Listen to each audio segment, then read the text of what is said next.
This is the Sports Psychology Podcast with Michael Seeley. The topic this week is fear and how it manifests in various sports. So my inspiration for this week's podcast was from the rock climber Alex Honnold.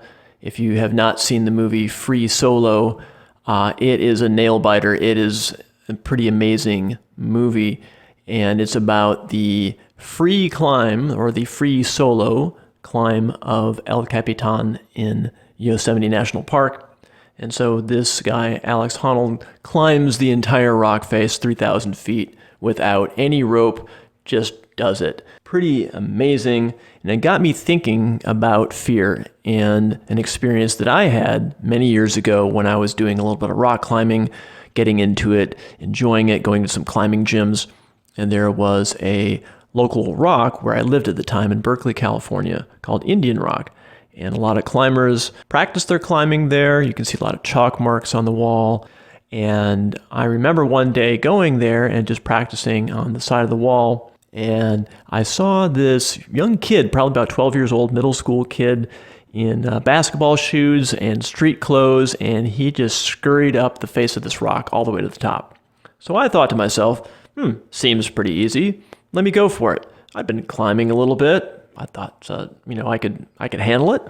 And so I get about halfway up and I realize I don't know where to go. I don't know if I should go sideways, if I should go down. I couldn't find any more holds to hold on to, and I freaked out. And I had probably the closest thing that I could imagine to a panic attack in my life. I had never experienced that before, and I started shaking.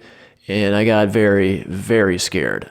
And I was high enough up that if I would have fallen, I would have gotten really hurt, maybe even died. And fortunately, below me, there were some experienced climbers who noticed my predicament, and they started giving me some advice, calming me down, telling me what to do, guiding me. And it took me a little bit of time to calm myself.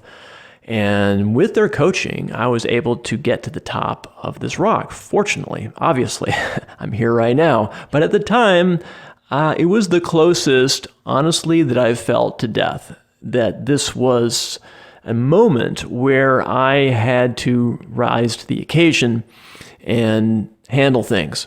And it was a life or death kind of situation in a sport, actually. So it got me thinking about today's topic of fear. And if we think about our brains as a computer, like a 200,000-year-old computer, and I say that number because our brain is basically evolved to be a hunter-gatherer animal, responding to fear in a way that keeps us alive. So the brain is not meant to make you thrive, it is meant to make you survive. So that fear in the modern world manifests in strange ways because life, generally speaking, is a lot safer than it was 200,000 years ago. You're not going to get eaten by a tiger. You're not going to get ambushed by another tribe that's going to kill you. These things are probably not going to happen. So I say this because if you think about fear as not something that is personal, that's your fault, thinking about fear more as a primal response mechanism to a stimulus, really making it that basic and that simple. So don't take the fear personally. Understand that it's your brain trying to protect you, but you're in the modern world and it may overprotect you. You may have an overreaction to a stimulus, and especially in sports. So let's apply this to sports. Got me thinking on my own experience of climbing this rock in Berkeley, California, and how I responded. One of the most dangerous sports in the world, free solo rock climbing. On the list of most dangerous sports in the world, and some of my Google research here, being careful what I research, I have found from a number of sources that base jumping is the most dangerous sport in the world based on fatalities. And it is one of these sports, if you don't know what it is people jumping off of stationary objects, not from airplanes, with a parachute. So I would imagine that you thinking about jumping off of a cliff or a bridge or a skyscraper with a parachute probably doesn't interest you. And I would say that's good. But that said, even the most dangerous sport in the world has had, according to my research here, this could be a little bit off, 362 fatalities since 1981 when base jumping officially sort of began. So that means in 40-something years, there's been 362 fatalities. Now, I don't know how many people have jumped, but let's say 10,000. Probably more than that, but let's just play it safe and put it on the 10,000 side. That means you have a 3% chance of dying by base jumping statistically. That's pretty high. You probably don't want to do it. Maybe you're into this, I don't know. More power to you if you like doing it, but it's not something that I would do. So what I want to talk about is how you can handle fear in your sport. Okay, any sport. Athletes, this is one of the most common problems, is fear in sports, typically fear of failure. And the more dangerous sports, say like motorcycle racing or like I mentioned, base jumping, the fear of dying is real. It's more of a likelihood, still very, very low, but still more of a likelihood than say bowling or baseball, right? But generally, fear will manifest in sports as fear of failure. So fear of failure. Let's break that down on a primal level and why it is such a trigger for athletes. Fear of failure essentially goes back again to our hunter-gatherer roots. If you fail in a group of people or a group of people witnessing you, back then, way back when, you may have been kicked out of the tribe. Okay, you failed 3 times in a row to kill this antelope. Sorry, you're not a good hunter. We're going to exile you. Now, I don't know if that happened or not, but I'm guessing maybe it did. So maybe it's hardwired into us that fear of failure in any sense, especially in a group of people, is pretty bad. You don't want to do it. But we're in the modern world. And if you think about it, look, if you had a teammate and they failed to deliver, would you exile them? Would you judge them and hate them and think that they're a total loser of a person? Probably not, right? Because you're not a caveman. You're an evolved person, right? So it can be helpful to think about fear of failure in sports, first of all, again, as a primal mechanism, defense mechanism. So it's not your fault. You're kind of wired this way to have more extreme reactions to fear of failure.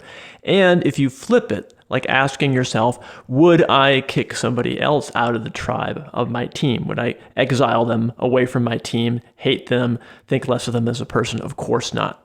So very, very likely that your group of friends, your team, are not going to hate you if you fail in a sport, right? It's just a game. So these are the things that you can tell yourself if you're ruminating on fear of failure and making it out to be a really, really big deal. Now, I also have a great technique that can help you get your head straight before a competition. And here's what you can do. You can take out a piece of paper and literally just brainstorm, write down everything that you're afraid of happening, every failure that you can imagine happening in your sport. Now, you might ask yourself, why would I do that? I don't want to reinforce that. No, these things are going to pop up in your mind anyway, so you're not going to reinforce them. So what you do is you write down on a sheet of paper in the left-hand column, break it down into 2 columns, left-hand column, write down everything that you're afraid of. Say you're playing baseball, striking out, maybe even getting hit by a pitch, so there's some danger involved in there.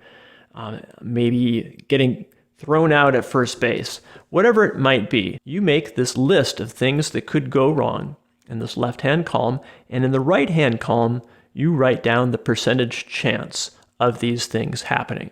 Now, you got to be careful with this because emotions are going to amplify the percentage.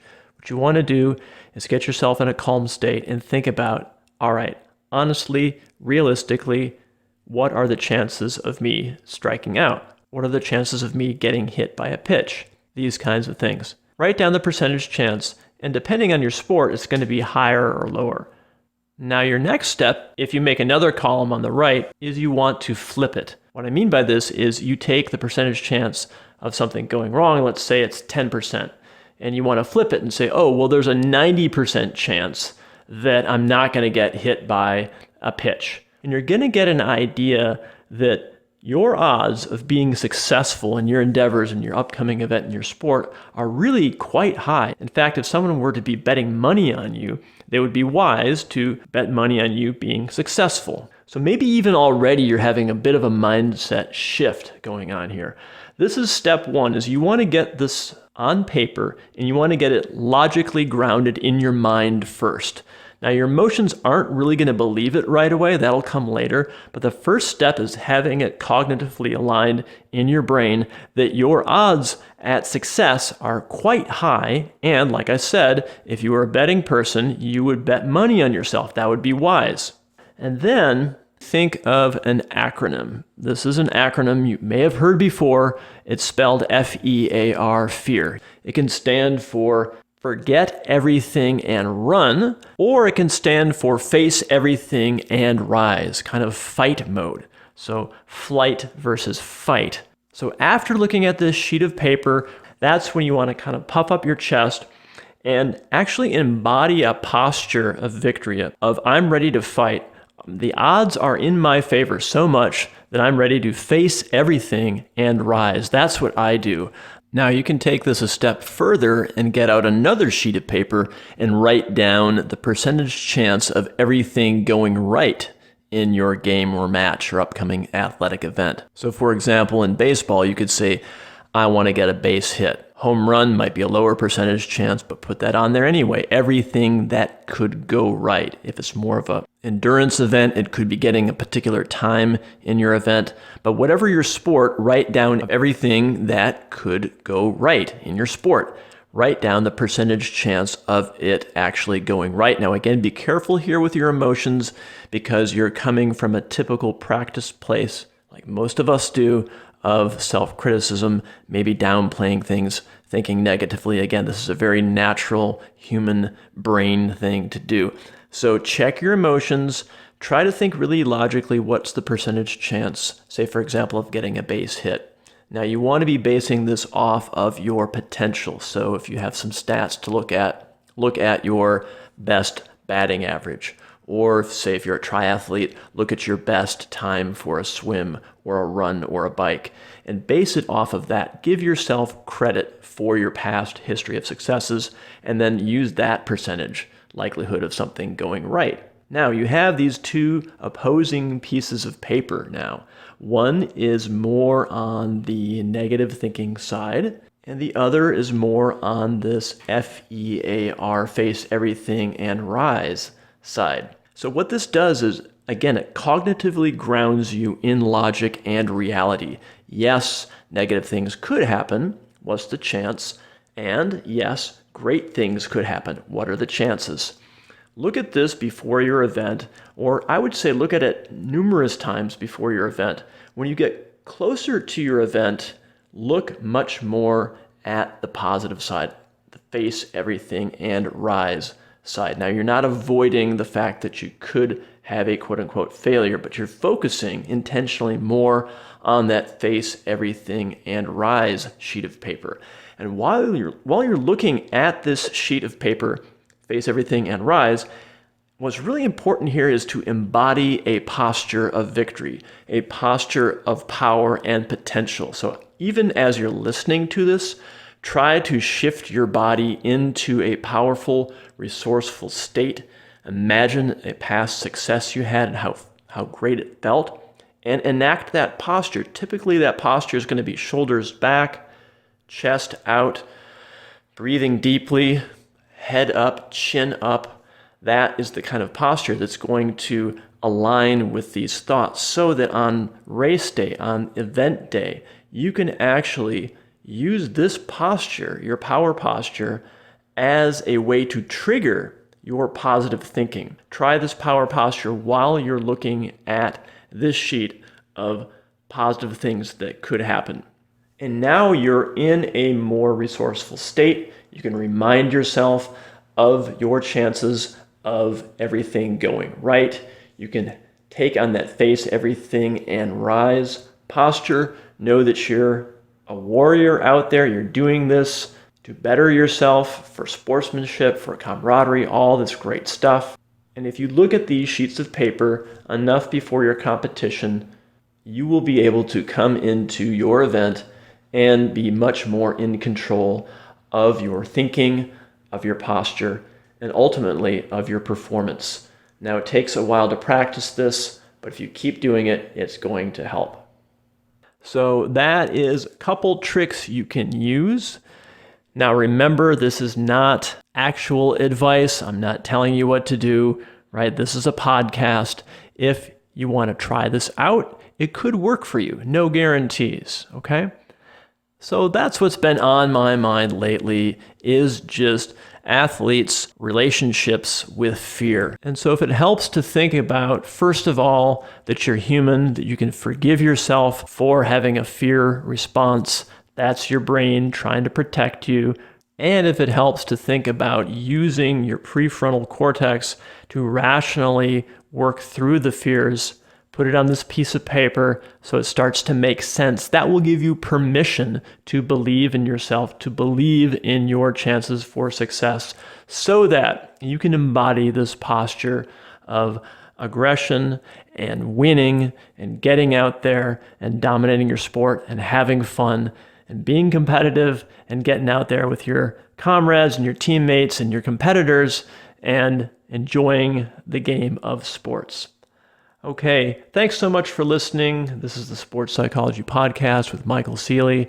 If you're interested, you can leave a comment. You can connect with me on social media. I'd love to hear from you on this topic of fear. It's just, there's so much to talk about here. I'd love to hear your opinions. If you're interested in coaching with me, I offer coaching programs. You can go to my website, michaelseeley.com. Love to hear from you there as well. Thanks for listening. Tune in again next week. This is the Sports Psychology Podcast with Michael Seeley.